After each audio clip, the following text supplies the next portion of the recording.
আজকের বিষয় হচ্ছে ঠকানো। প্রত্যেক মানুষ জীবনে যতক্ষণ বেঁচে আছে তার মধ্যে পার্সেন্টেজের একটা ব্যাপার থাকে। 100%-এর মধ্যে কখনো কখনো হয়তো দেখবেন 50% বা 40%, যে যেমন পার্সেন্টেজে ভাগ করবে ওঠানামা করেই সারাক্ষণ। কিন্তু যারা ঠকছে তারা অনবরত ঠকেই চলেছে, আর যারা লাভ করছে লাভ তো করেই যাচ্ছে। যারা দুর্বল, যারা চিনতে পেরে গেছে সেই ব্যক্তিকে, বা ছোট হোক বড় যে যেখানেই থাকুক, তাকে যদি কেউ চিনে ফেলে তখন কিন্তু সে প্রতিনিয়ত সে ঠকে যাচ্ছে। সেখান থেকে যাতে বেরিয়ে আসা যায়, কিভাবে বেরিয়ে আসবে বা কে আপনাকে ঠকাচ্ছে বুঝবেন কি করে? প্রথমবারে ঠকাবে না 10 বারে ঠকাবে না 100 বারে ঠকাবে, সেটা কিন্তু কেউ জানে না। সেই জন্য মানুষকে জাজমেন্ট করাটা খুব কষ্ট হবে বা বুঝতে পারবে না। সেখান থেকে কিভাবে নিজেকে প্রতিবারেই রক্ষা করতে হবে। কারণ ধরুন যে প্রথমবার ঠকায়নি বা 10 বার ঠকায়নি, শেষবারে হয়তো সে 50 বারে গিয়ে এমন একটা বড় আকার ধারণ করে আপনাকে ঠকালো। বিভিন্ন রকমভাবে ঠকাতে পারে, ঠকানোর কোনো শেষ নেই। মানে যে ঠকছে সেই একমাত্র বোঝে, বা যাকে ঠকিয়ে দিয়েছে আজ পর্যন্ত বা ঠকে গিয়ে হয়তো নিঃস্ব হয়ে গেছে, সেই একমাত্র বুঝতে পারবে। তো সেখান থেকে যে ঠকে গেছে, সেখান থেকে যারা বেরিয়ে আসতে চায় বা আর কোনো দিন যাতে ঠকতে না চায়, বা যারা একেবারে সবে ছোট আছে, বা যারা এখনও পর্যন্ত ঠকেনি কিন্তু পরবর্তী সময় হয়তো ঘটতেও পারে, সেই জন্য অনেক সময় তাদের ক্ষেত্রে, তাদের কাজের ক্ষেত্রে বিভিন্ন জায়গায় হতে পারে, বাড়িতে, দোকানে, অফিসে, যে যেখানে, রাস্তাঘাটে, যে যেখানে আছে বিভিন্ন রকমভাবে ঠকতে পারে। কাছের লোকের কাছে ঠকতে পারে, দূরের লোকের কাছে ঠকতে পারে।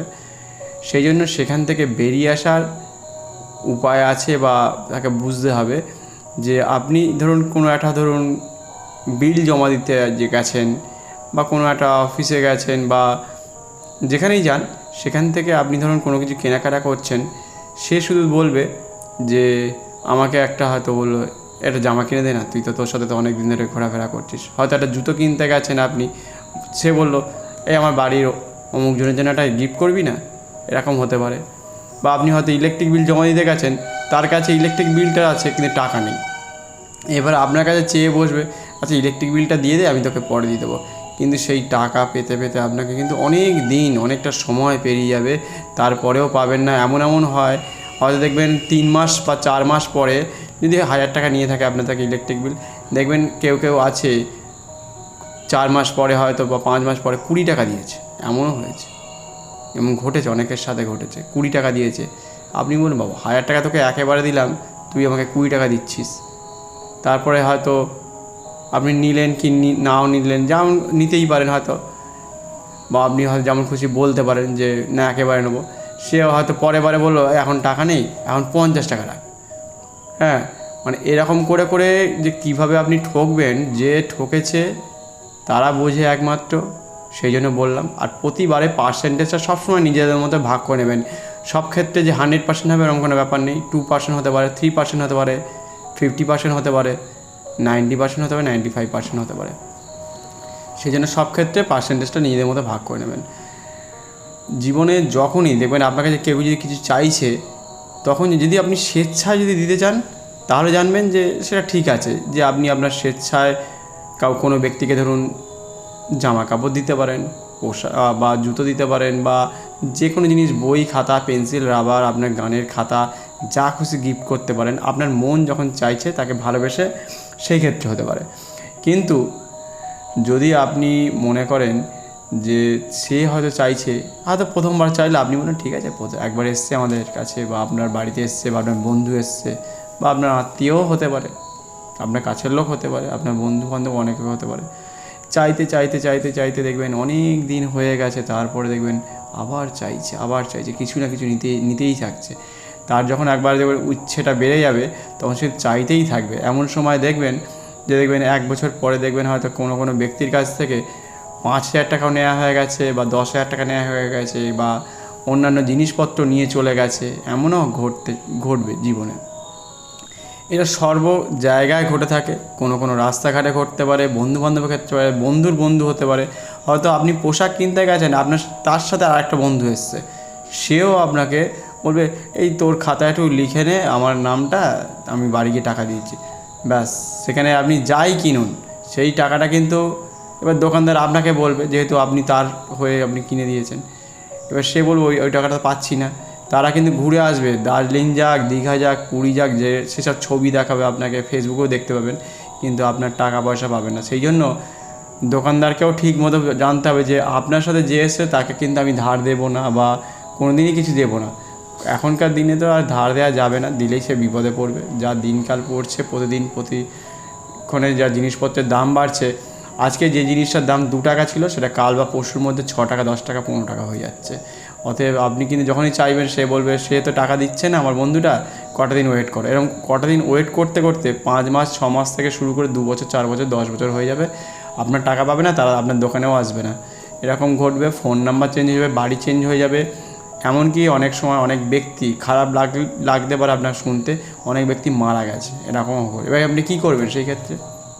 আপনার যদি 200 টাকা যায় সেটাও লস, 2000 টাকা থাকলে সেটাও লস। আপনি যে সময় ব্যয় করেছেন, আপনি যে মালপত্র নিয়ে এসে যাই বিক্রি করুন, মুদিখানার মাল বলুন আর ইলেকট্রনিক গুডস বলুন, যেটাই বলুন, যাই দিয়েছেন সব টোটালটাই লস।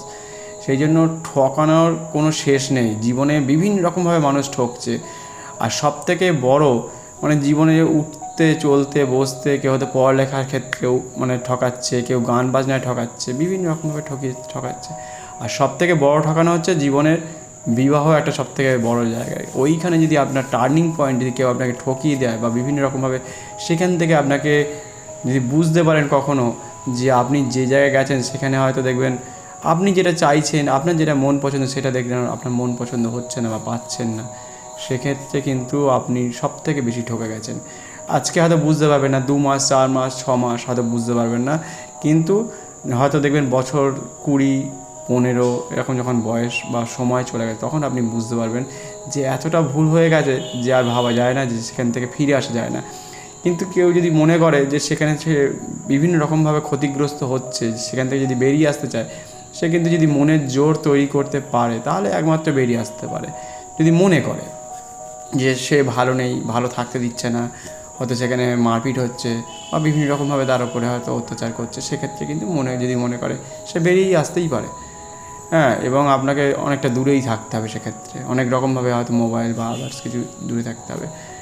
এবং অনেক ক্ষেত্রে আছে দেখবেন তারা হয়তো আপনি যে জিনিসটা পছন্দ করেন হয়তো সেই জিনিসটা পছন্দ করছেন, আপনি তো যে পোশাকটা পরতে ভালোবাসেন বা যে গানটা গাইতে চান বা হয়তো আপনি যেটা করতে চাইছেন, হয়তো ঠাকুর হয়তো আপনি দেখতে যাবেন, দেখতে যাচ্ছে না, হয়তো পুজো করছে না, সেক্ষেত্রে কিন্তু আপনার বা আপনার যে ছেলে মেয়ে হবে নেক্সট, সে কিন্তু ওইগুলো কিন্তু বা ভাইফোঁটা বা বিভিন্ন রকম রাখি বন্ধন প্রতি সপ্তাহে কিছু না কিছু হয়তো লেগে আছে, সেইগুলো সে যখন পাবে না, সে কিন্তু অনেকটা কিন্তু নিচের দিকে নেমে যাবে। সে কিন্তু পরবর্তী সময় যেভাবে এগোচ্ছিল সে কিন্তু অনেকটা লেভেল তার কমে যাবে বা পারিপার্শ্বিকভাবে সে হেরে যাওয়ার মতো, সে যেভাবে জীবনটাকে কাটাতে চেয়েছিল আর কোনো দিনই সে কাটাতে পারবে না। সেই জন্য প্রথম থেকেই আপনাকে ভাবনা চিন্তা করতে হবে, আপনি যার সাথে মেলামেশা করছেন বা যার সাথে কথাবার্তা বলছেন, আগামী দিনে কোথায় যাবে সেই সময়টা বা সেই দিকটা বা পরবর্তী সময় ভবিষ্যতে কীভাবে চলবেন, সেটা আপনাকে বুঝে শুনে আপনাকে পদক্ষেপ ফেলতে হবে প্রতিটা দিন, প্রতিটা সময়।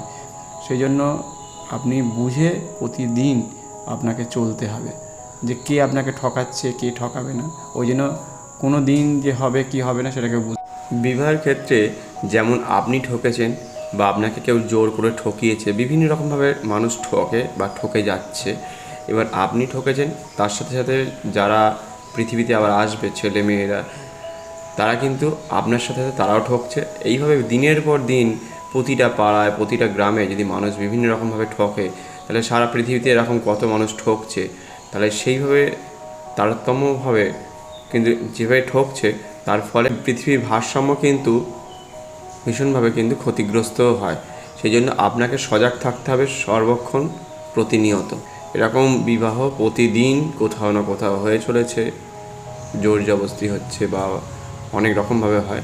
সেই জন্য প্রত্যেক বাড়ির মানুষকেও সজাগ হতে হবে, আপনার আশপাশের লোককেও সজাগ হতে হবে যে সে কেমন ধরনের মানুষের ছেলে হতে পারে, মেয়ে হতে পারে। সেই জন্য যেহেতু পৃথিবী আপনার ওপরে নির্ভরশীল, আপনাদের ওপর প্রত্যেকের ওপরে, সেই জন্য তাকে বাঁচিয়ে রাখার দায়িত্ব আগামী দিনে আপনাদের উপর, কারণ এর ভারসাম্য কিন্তু পরবর্তীকালে একটা খারাপ দিকে মোড় নেয়। ঠকানো ব্যাপারটা ঠিক এইভাবেই চলতে চলতে কোথা থেকে কোথায় চলে যায়। এই জন্য কাউকে যদি বেশি ঠকানো হয় তাহলে কিন্তু পরবর্তীকালে ক্ষতিগ্রস্ত হয় অন্যরকমভাবে। আজকে না হোক, আজকে 20-22 বছর পর, 25 বছর পর, 100 বছর পর সেই ঠকানোর একটা প্রভাব থেকেই যায়, যেভাবেই হোক। সে আপনি যদি ইংরেজ আমলের কথা বলুন, সেখান থেকে কোথায় এসছে, বা ভারতবর্ষ কোথা থেকে কোথায় চলে এসছে, এরকমভাবে বলুন, বা আমাদের দেশ কতগুলো ছিল বা কতটা ছিল, কত বড় এরিয়া ছিল, সেটা কিন্তু বিভিন্ন রকমভাবে ঠকেছে। তাই কিন্তু আজকে আমাদের দেশ ভাগ হতে হতে এই জায়গায় চলে এসছে, আরও ছোট হচ্ছে।